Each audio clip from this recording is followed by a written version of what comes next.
अब हम दिल्ली सल्तनत के पतन के कारण करेंगे। ये देखो, हमने सिर्फ पॉइंट यहाँ बता रखे हैं आपके। वैसे हम सारा सल्तनत काल पढ़ के आए हैं, तो उसी में से ये है सारा आपका।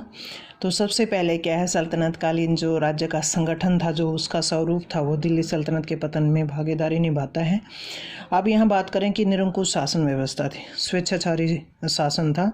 राजा या सुल्तान जैसे चाहता था वही काम होते थे। ठीक है। अब इसमें जनसाधारण की भागीदारी नहीं थी, उनका कोई सहयोग नहीं था।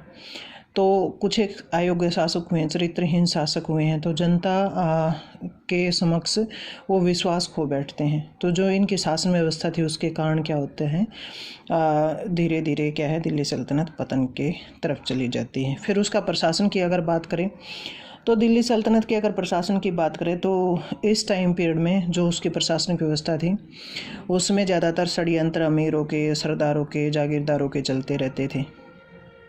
ठीक है, क्योंकि उनके पास जागीरें दी थी, उनके पास सत्ता हो जाती थी, पद वंशानुगत हो जाते थे, तो क्या है, वो विद्रोही हो जाते थे। तो ये भी उसके पतन का एक कारण रही, उत्तराधिकार के नियम का अभाव। अब देखो, ये हम पढ़ के आए हैं, उत्तराधिकार के नियम का अभाव। दास वंश का हमने देखा कि एक दास है, उसके बाद दूसरा दास आ रहा है, तीसरा दास आ रहा है, शासक बन रहे हैं।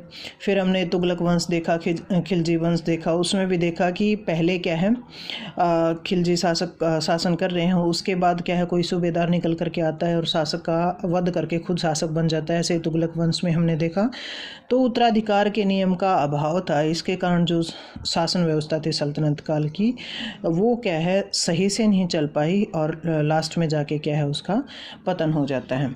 उसके बाद नेक्स्ट रीजन हम देखेंगे कि आंतरिक अव्यवस्था। अब देखो, हमने बात की कि दिल्ली सल्तनत में क्या है, आंतरिक व्यवस्था व्यवस्थित नहीं थी, क्योंकि समय समय पर बहुत से विद्रोह होते थे। हमने बात की मोहम्मद बिन तुगलक के टाइम पीरियड में कि 22 विद्रोह अकेले उसके टाइम पीरियड में हुए हैं। तो कितने विद्रोह होते थे।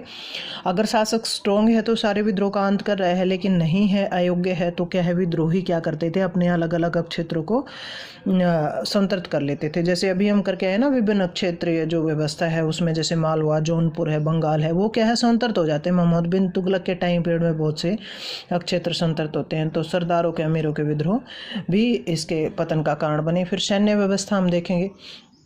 अब देखो, सैन्य व्यवस्था कैसे पतन के लिए एक कारण रही। अब बात करें दिल्ली सल्तनत की, जो प्रभुसत्ता है, जो साम्राज्य विस्तार है, किसके इर्द गिर्द घूम रहा है, सेना के। सेना स्ट्रॉन्ग है, सभी क्षेत्रों पर आक्रमण कर रहे हैं, उसको अधिकार में कर रहे हैं और प्रशासनिक व्यवस्था को नियंत्रित कर रहे हैं।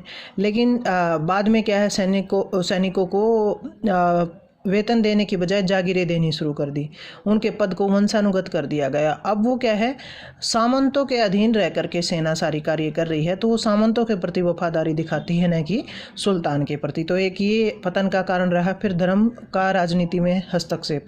अब देखो, एक दो शासक जैसे मोहम्मद बिन तुगलक है, अलाउद्दीन खिलजी है, उनका हमने बात की कि धर्म को राजनीति से उन्होंने अलग रखा। लेकिन अन्य शासकों ने क्या किया, जो उलेमा वर्ग था, जो धार्मिक वर्ग था, उसको प्रसन्न करने का प्रयास किया। ठीक है, उनके नाम के सिक्के चलवाए उन्होंने। और धार्मिक वर्ग के लोग भी क्या करते थे, सलाह मशवरा देते थे और दरबार में ज़्यादातर भागीदारी अपनी रखते थे। तो हस्तक्षेप करते रहते थे राजनीति में। जो अयोग्य शासक हैं वो उनके समय में क्या होता है, ये षड्यंत्र भी करते हैं। तो एक ये रह गया। फिर उसके बाद आर्थिक कारण अगर हम देखेंगे, तो आर्थिक कारणों में हम क्या देखेंगे कि आर्थिक संकट ज़्यादातर देखने को हमें मिलता है इस समय में। जो कर लगा रखे हैं वो, जैसे हमने देखा, लगान में खम्स है, जक़ात है, जजिया है, युद्ध के लूट का माल का जो है वो कर लगा रखे हैं। कुछ एक और भी कर लगाते हैं। लेकिन कुछ सुल्तानों के टाइम पीरियड में, जैसे मोहम्मद बिन तुगलक की हम योजनाएं देखते हैं, फिरोज़ तुगलक के हम कार्य देखते हैं, उदार नीति अपनाते हैं, भोगविलास का जीवन व्यतीत करते हैं। तो आर्थिक संकट हमेशा बना रहता है, दिल्ली सल्तनत के पतन का एक कारण भी बनता है। उसके बाद हम देखेंगे कि सामाजिक असमानता। अब देखो, समाज में दो यहाँ जातीय धर्म देखने को मिले, हिंदू धर्म और मुस्लिम। अब मुसलमान शासक जो हैं अपने धर्म को, जैसे हम सिकंदर लोधी की बात करें तो वो कट्टर शासक था, फिरोज शाह तुगलक की बात करें तो कुछ एक जो कट्टर शासक हैं, जैसे बलबन की बात करें तो हिंदुओं के प्रति असमानता की नीति वो अपनाते हैं, उनको मृत्युदंड तक ब्राह्मण वर्ग को दिया जाता है। तो हिंदू वर्ग क्या है, इसमें विश्वास नहीं करता या इसके प्रति वफादारी नहीं दिखाता है। तो ये सामाजिक असमानता भी पतन का कारण बनती है। जैसे हम राजपूताना का देखते हैं कि बार बार वो लड़ाइयाँ कर रहे हैं और इनके क्षेत्रों पर अधिकार कर लेते हैं। फिर क्या है, कमज़ोर सीमांत नीति। अब जैसे कुछ एक जो योग्य शासक हुए, जैसे अलाउद्दीन खिलजी है, बलबन है, उन्होंने तो अपनी सीमाओं को व्यवस्थित किया, ठीक है, विदेशी आक्रमणकारियों को रोकने का प्रयास किया। लेकिन उसके बाद जो अन्य अयोग्य शासक हुए हैं उसके टाइम पीरियड में कभी मंगोल आक्रमण कर रहे हैं, ठीक है, वो कुछ एक क्षेत्रों पर अधिकार कर लेते हैं, और अन्य विदेशी जातियाँ आक्रमण करके क्या करती हैं, सीमाओं के ऊपर आक्रमण करते हैं, और बार बार विद्रोह भी चलते रहते हैं। तो दिल्ली सल्तनत के ऊपर आक्रमण करके यहाँ की जो जन धन की हानि करते रहते हैं। तो एक ये पतन का कारण रहा है। फिर क्या है, विदेशी आक्रमण।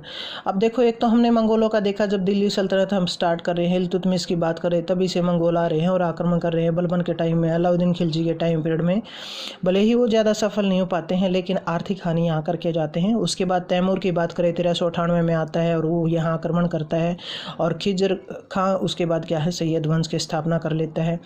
फिर उसके बाद लास्ट में देखिए बाबर आ रहा है, बाबर इब्राहिम लोदी के साथ युद्ध कर रहा है और अपनी सत्ता स्थापित कर लेता है। तो ये विदेशी आक्रमण भी क्या है, दिल्ली सल्तनत के पतन का कारण रहे। अब ये जागीर प्रथा क्या थी भाई, जागीर प्रथा में क्या था कि वेतन देने की बजाय, जो सरकारी कर्मचारी हैं, सैन्य अधिकारी हैं, उनको वेतन देने की बजाय जागीरें देना शुरू कर दिया था। तो ये जागीर प्रथा थी। अब इस जागीर प्रथा के कारण क्या है, उनका पद वंशानुगत हो गया। जिन अधिकारियों का वो क्या है, ठाठ बाट से अपने क्षेत्र में रहते हैं और राजा को सहयोग नहीं करते, बल्कि षड्यंत्र करते रहते हैं। तो एक ये पतन का कारण रहा। फिर क्या है, अमीर उमरा वर्ग की स्वार्थप्रियता व षड्यंत्र। अब अमीर वर्ग था जो दरबार में रहते थे, जो अलग अलग जातियों के थे, और उमरा वर्ग था। ये भी क्या है, बार बार जो शासक है, जैसे हमने तुर्कन चहलगानी का देखा, ठीक है, उसके बाद भी तुर्क हैं, ईरानी हैं, ये सारे दरबार में रहते हैं। तो ये क्या है, शासक को हटाने के लिए बार बार षड्यंत्र रचते रहते थे। तो ये भी एक पतन का कारण रहा। विभिन्न शासकों की भूमिका। अब विभिन्न शासकों की भूमिका में एक तो सबसे पहले आप दे ही सकते हो मोहम्मद बिन तुगलक की, उसकी जो योजनाएं थी। फिरोज शाह तुगलक ने भी क्या किया, आक्रमणों में उसने जीत हासिल की नहीं, जागीरदारी प्रथा थी उसकी, भ्रष्टाचारी सैनिक संगठन था, धर्मांधता थी। बहलोल लोधी ने भी, सिकंदर लोधी ने भी ऐसी नीति अपनाई। इब्राहिम लोधी अंतिम शासक था, वो भी व्यवस्थित नहीं कर पाता। तो एक ये रहा उसकी पतन का कारण।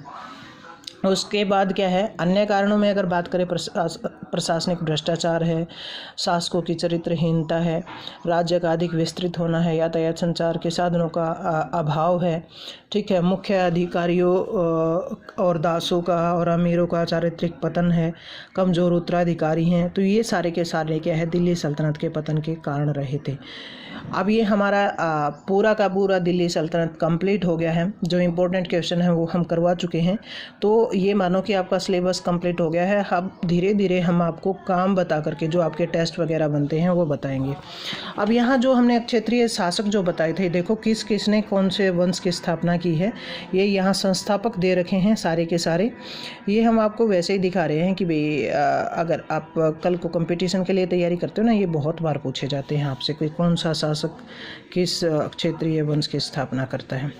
चलो भाई, ठीक है, ओके।